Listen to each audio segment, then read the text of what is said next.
7 లక్షల మంది రైతుల నుంచి 40 లక్షల మెట్రిక్ టన్నుల ధాన్యం సేకరించిన ధాన్యానికి సరిగ్గా 24 గంటల లోపే 9,300 కోట్ల రూపాయలని చెల్లించడం జరిగింది. ఇది ఎక్కడైనా సరే మీరు గత ప్రభుత్వంలో ఎంతసేపు దేహి ముది ప్రోయాక్టివ్ గవర్నమెంట్, నారా చంద్రబాబు నాయకత్వంలో ప్రోయాక్టివ్ గవర్నమెంట్ అంటే ఇంతమంది సమిష్టిగా కలిసి కృషి చేస్తేనే ఈ రోజున ఇంత అద్భుతంగా జరుగుతుంది.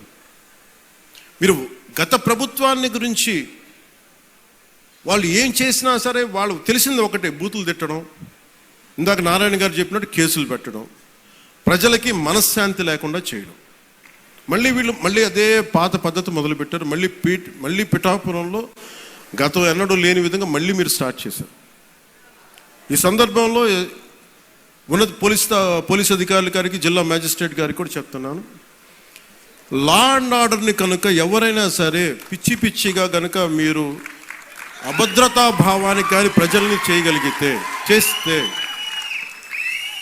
అస్సలు ఉపేక్షించద్దని చెప్తున్నాను. నా మాటలు చాలా మెత్తగా ఉన్నాయి కానీ చేతలు చాలా చాలా గట్టిగా ఉండి గుర్తుపెట్టుకోండి.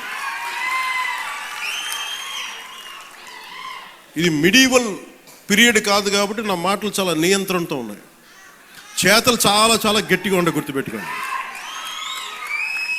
ఎందుకని మీరు రాజకీయ పరంగా ఏదైనా చేద్దామంటే సంతోషం, అది మీరు ఒక విమర్శ చేయండి, ఇక్కడ అభివృద్ధి బాగలేదు, ఇంకోటి బాగలేదు. కానీ మీరు కులాల మధ్య మతాల మధ్య గొడవ పెట్టేద్దాం అనుకుంటే వాటిని మెరుగు నేను వ్యక్తిగతంగా చాలా పర్సనల్గా తీసుకుంటాను. ఎందుకంటే I believe firmly in the foundations of our constitution. నేను రూల్నే మాట్లాడతా, రూల్నే అప్లై చేస్తా. అది దయచేసి ఉన్నతాధికారులందరూ, అది మీరు కలెక్టర్ గారు కావచ్చు, ఎస్పీ గారు కావచ్చు, మీరు ప్లీజ్ అది మీరు చాలా ఫర్మ్గా అప్లై చేయండి.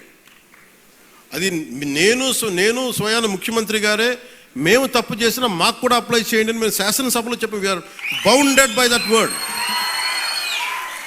అందుకని ఎవ్వరు కూడా వ్యవస్థకు అతీతులు కాదు, నాతో సహా. అందుకని దాని దృష్టిలో మేము వ్యవస్థకు లోబడి ఉంటాం, మేము వ్యవస్థకు లోబడి రెచ్చగొడతామంటే దానిని ఎలా హ్యాండిల్ చేయాలో, ఎందుకంటే అక్కడ దాకా దృష్టి పెట్టలే, చాలా సంయమనంతో ఉన్నాను నేను. మీరు పిఠాపురంకు వచ్చి గొడవలు పెడతామంటే నేను ఇక్కడ కూర్చొని మొత్తం ఏరేస్తాను, అందరిని గుర్తుపెట్టుకోండి. అక్కడ దాకా తీసుకురావద్దు. తల్లి బిడ్డ న్యాయంగా పోదాం, తల్లి బిడ్డ న్యాయంగా పోదాం. మీరు ఒక మాట అనండి, నేను తీసుకుంటా. కానీ మీరు నన్నన్నా పర్లే, పార్టీనన్నా నేను భరిస్తాను. కానీ ప్రజల మధ్య వైషమ్యాలని కనుక మీరు చేస్తే దాని పర్యవసానాలు చాలా తీవ్రంగా ఉంటాయి, గుర్తుపెట్టుకోండి. ఎందుకంటే నాకు ఓటమి భయం లేదు, ఇది చాలా చాలా అర్థం చేసుకోవాలి అందరూ. నాకు ముందుకెళ్ళే ఆలోచనే తప్ప ఓటమి భయం లేదు. ఎందుకంటే నేను నిలబడతాను, నాకు తప్పు అని నేను ఒక వాస్తవంలో బతుకుతాను. ఈరోజు పదవులు ఉండొచ్చు, పదవులు పోవచ్చు, వీటి మీద నేను ఆలోచించుకొని చేయను.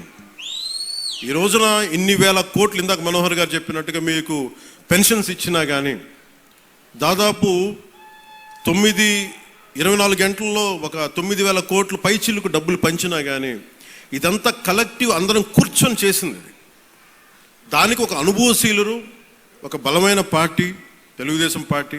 ఆ పార్టీని కూడా నేను చాలా గౌరవిస్తాను, ఇప్పుడు కాదు, నేను ముందు నుంచి చెప్తున్నాను.